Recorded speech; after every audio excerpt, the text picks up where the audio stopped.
ভয়ঙ্কর গ্যাস সংকটে বাংলাদেশ যে পরিস্থিতির মধ্যে আমরা পড়েছি, সেই পরিস্থিতিতে একের পর এক গার্মেন্টস ফ্যাক্টরি বন্ধ হয়ে যাচ্ছে, উৎপাদন বন্ধ হয়ে যাচ্ছে।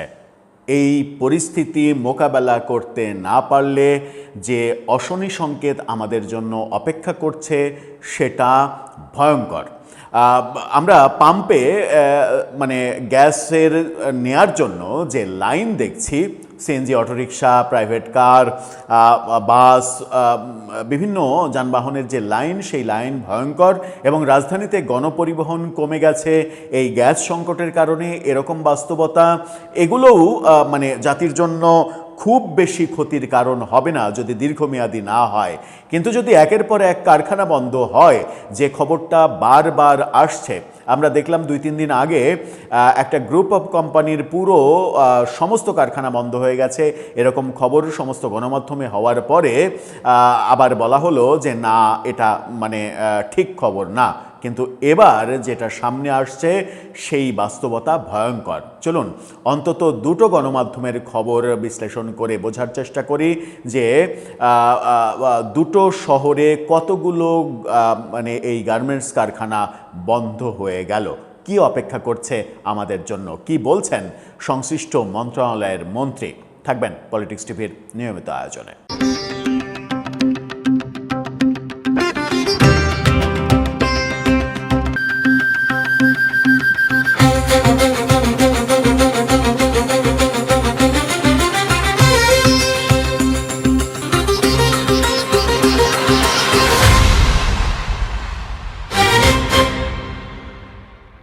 দর্শক, বলছিলাম গ্যাসের ভয়ঙ্কর সংকট, এবং সেই সংকটের মধ্যে ভয়ঙ্কর দিকেই যাচ্ছে কলকারখানা, গার্মেন্টস ফ্যাক্টরি একের পর এক বন্ধ হচ্ছে।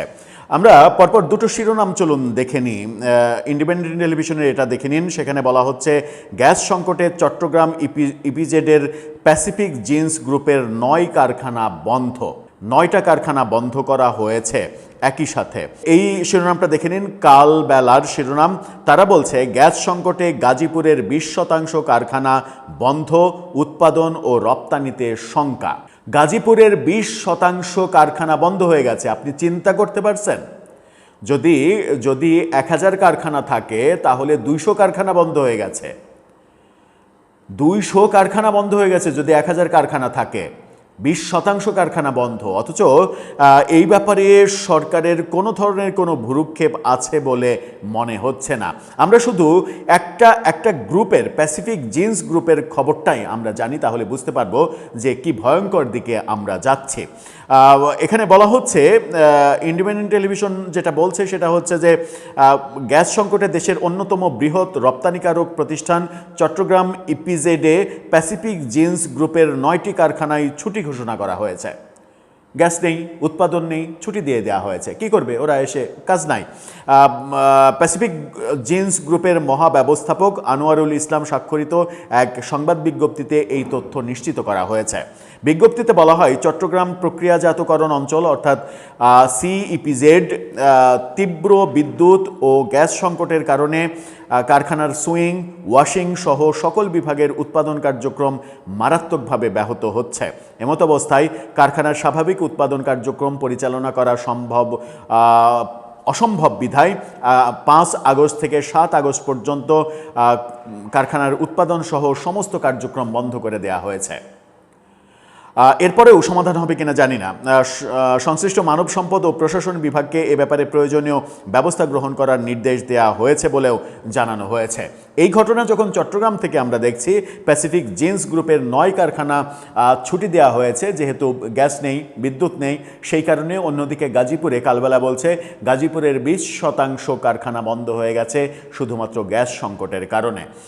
এই ভয়াবহ সংকটের ঘটনা যখন আমরা দেখছি, তখন সংশ্লিষ্ট মন্ত্রণালয়ের মন্ত্রী ইকবাল হাসান মাহমুদ টুকু তিনি বলছেন যে আগামী 3-4 দিনের মধ্যে গ্যাস সমস্যার সমাধান হয়ে যাবে। যখন তিনি এটা বলছেন, তখন বিডার চেয়ারম্যান আশিক চৌধুরী বলছেন খুব সহসা জ্বালানি সংকট সমাধানের কোনো সম্ভাবনা নেই। আজব একটা সার্কাসের মধ্যে আমরা পড়ে গেছি। আবার এই আলোচনা, এই যে গ্যাস সংকট, এটাকে অনেকে বলছেন এটা কৃত্রিম সংকট। কৃত্রিম সংকট কেন? হঠাৎ করে বাংলাদেশে এত গ্যাসের সংকট হলো কেন? বাংলাদেশে তো গ্যাসের সংকট থাকার কথা নয়। অন্তত আরও 50 বছর গ্যাসের কোনো সংকট বাংলাদেশে হবে না, সেরকম তথ্যই তো আমরা জানি। তাহলে এটা হলো কেন?